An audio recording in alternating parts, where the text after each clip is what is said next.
जय श्री कृष्णा भक्तजनों, राधे राधे। इस बार सफला एकादशी का व्रत 2 दिन पड़ रहा है, 15 को और 16 को।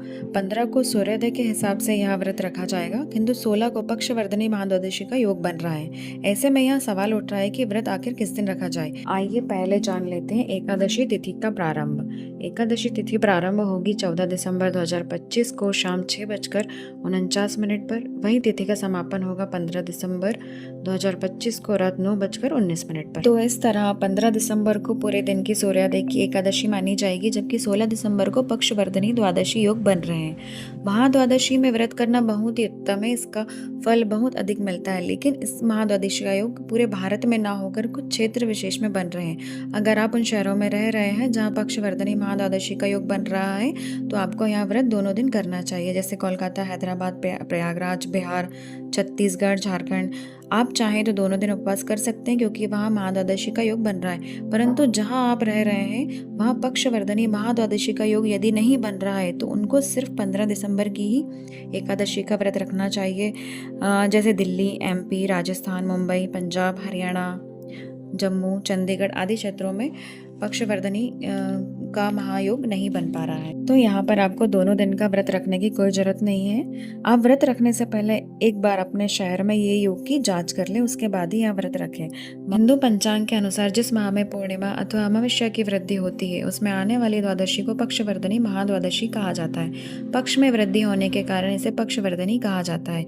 यदि एकादशी एवं द्वादशी एक ही दिन हो तो दोनों का उपवास एक ही दिन करके अगले दिन पारण करना चाहिए। ऐसा करने से दोनों व्रत का पुण्य लाभ प्राप्त होता है। किंतु एकादशी एवं द्वादशी के पृथक पृथक होने के कारण भगवान विष्णु के परम भक्त मनुष्यों को दोनों दिन का उपवास करना चाहिए। जो भक्त असमर्थ एवं शक्तिहीन है, उनको प्रथम दिवस अर्थात एकादशी को फलाहार तथा द्वितीय दिवस अर्थात द्वादशी को निराहार व्रत करना चाहिए।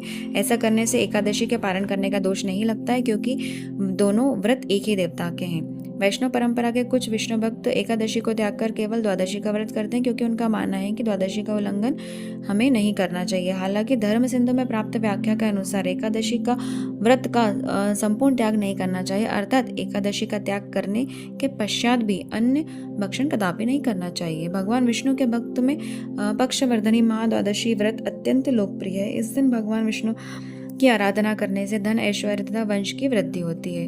विभिन्न हिंदू धर्म ग्रंथों के अनुसार द्वादशी तिथि से संबंधित कथाओं का उल्लेख प्राप्त होता है। यह वही पवित्र समय, पवित्र अवधि है जब भक्तगण उपास, ध्यान, जप तथा प्रभु विष्णु की आराधना में संलग्न रहते हैं। कहा जाता है कि इस दिन नियम एवं संयम के साथ व्रत रखने से पूर्व जन्म के सभी पाप नष्ट होते हैं तथा जीवन में नई ऊर्जा, शांति और सकारात्मकता का संचार होता है। अब आइए जान लेते हैं पारण का शुभ समय यानी व्रत तोड़ने का समय।